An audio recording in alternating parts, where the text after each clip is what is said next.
Hello friends, स्वागत है सभी का पीसी ऑनलाइन एजुकेशन में। आज का टॉपिक है उत्तर वैदिक काल। प्लीज़ आपसे रिक्वेस्ट है कि इसके पहले आप हमारे चैनल को जरूर सब्सक्राइब करें। चलिए देखते हैं। उत्तर वैदिक काल 1000 ईसा पूर्व से 600 ईसा पूर्व की जानकारी के स्रोत 3 अन्य वेद ऋग्वेद के अतिरिक्त हैं: यजुर्वेद, सामवेद तथा अथर्ववेद। इस समय आर्यों का विस्तार पूर्व तथा दक्षिण पूर्व की ओर होने लगा था तथा आर्य पंजाब से कुरुक्षेत्र अर्थात गंगा यमुना दो आप में फैल गए थे। आर्यों ने स्थायी जीवन व्यतीत करना आरंभ कर दिया। पशुपालन की जगह कृषि को अधिक महत्व मिलने लगा।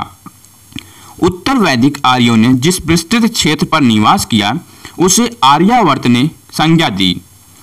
चित्रित धूसर, मृदभांड तथा लोहा इस काल की विशिष्टता है।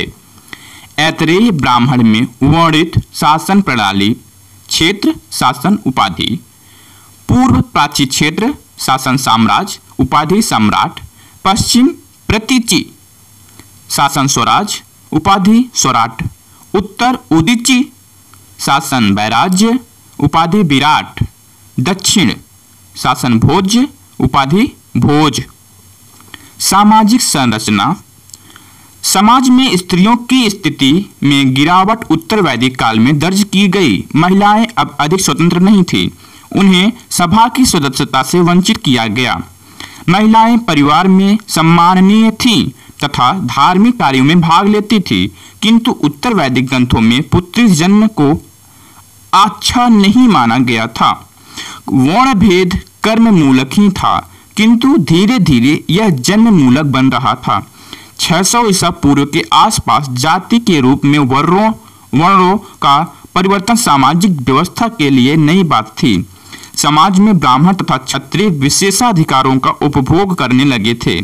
विभिन्न ग्रंथों में इन्हें सम्मानित मानने की सैद्धांतिक प्रवृत्तियों को सामने लाया गया। छांदोग्य उपनिषद में पहली बार मनुष्य के जीवन को 4 आश्रमों में बांटा गया है: ब्रह्मचर्य, गृहस्थ, वानप्रस्थ तथा संन्यास। 25 वर्ष की अवस्था तक ब्रह्मचर्य आश्रम में रहते हुए विद्यार्थी गुरुकुल में रहकर शिक्षा ग्रहण करते थे। गृहस्थाश्रम में मनुष्यों को 3 ऋणों देव ऋण, ऋषि ऋण तथा पितृ ऋण से मुक्ति पाना का संस्कार करना पड़ता था।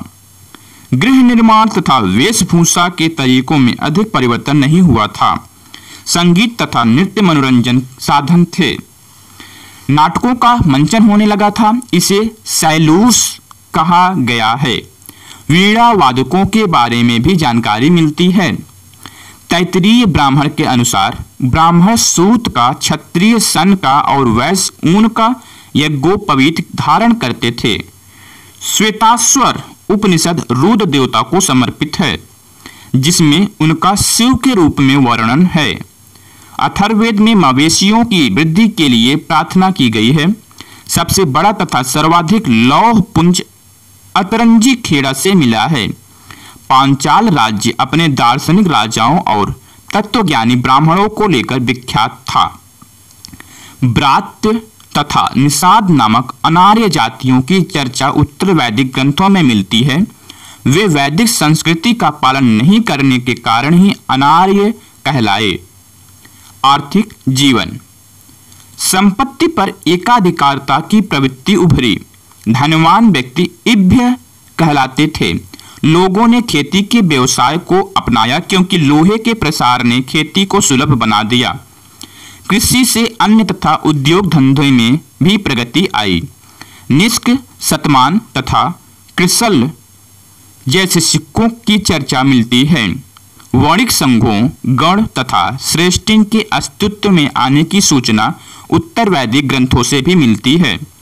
रथ निर्माण, धनुष बनाने वाले, वस्त्र निर्माण से शासकों को राजकीय करों की प्राप्ति होने लगी।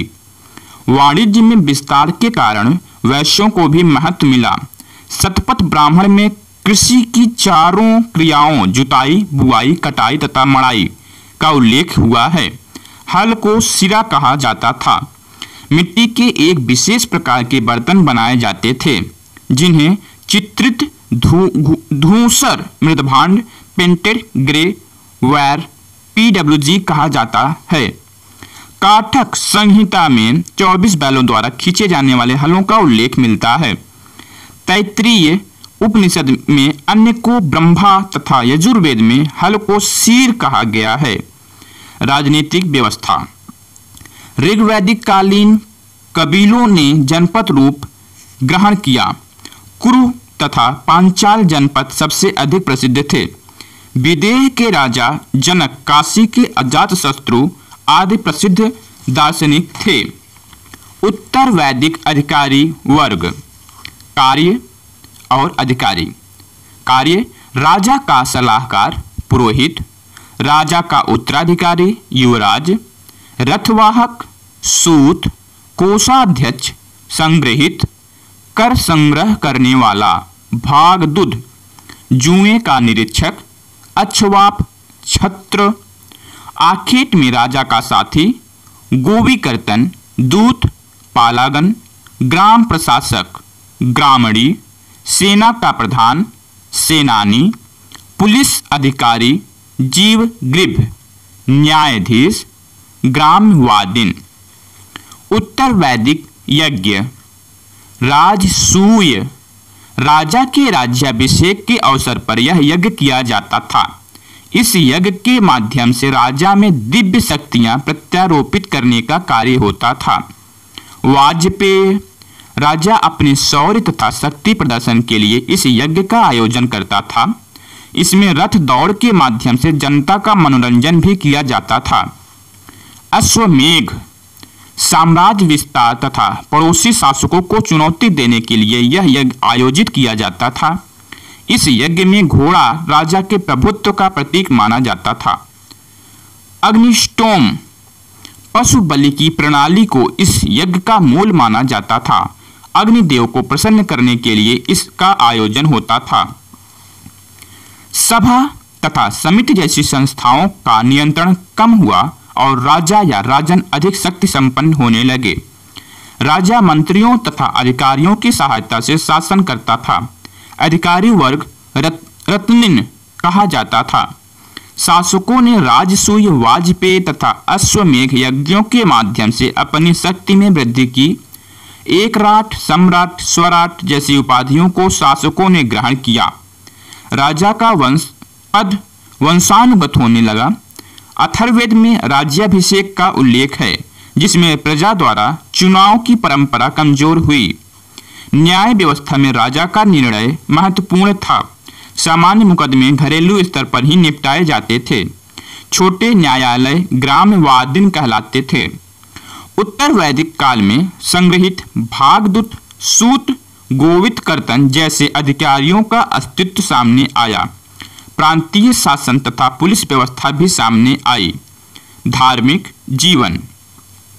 यज्ञ तथा बल की पद्धति उत्तर वैदिक धर्म का मूल आधार बन गया।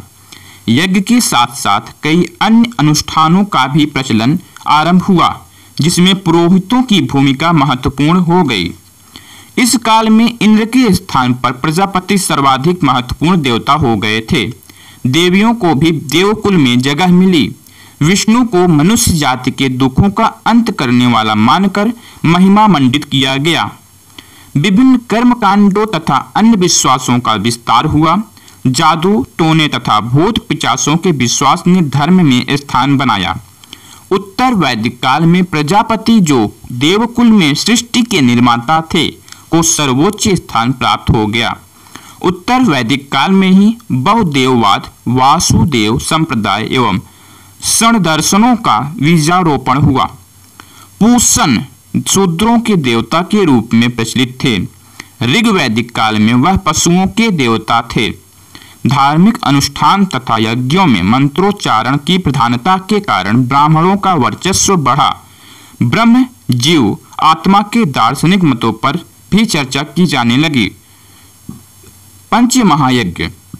ब्रह्म यज्ञ, पठन पाठन या प्राचीन ऋषि के प्रति कृतज्ञता। देवयज्ञ, हवन द्वारा देवताओं की पूजा अर्चना। पितृ यज्ञ, पितरों का तर्पण जल और भोजन द्वारा। नृयज्ञ या मनुष्य यज्ञ, अतिथि सत्कार द्वारा, भूत यज्ञ या बलि, चींटियों पक्षियों आदि को भोजन देना। तो इस प्रकार से आज उत्तर वैदिक काल समाप्त हुआ। Please subscribe my channel, like my video and share. Thank you.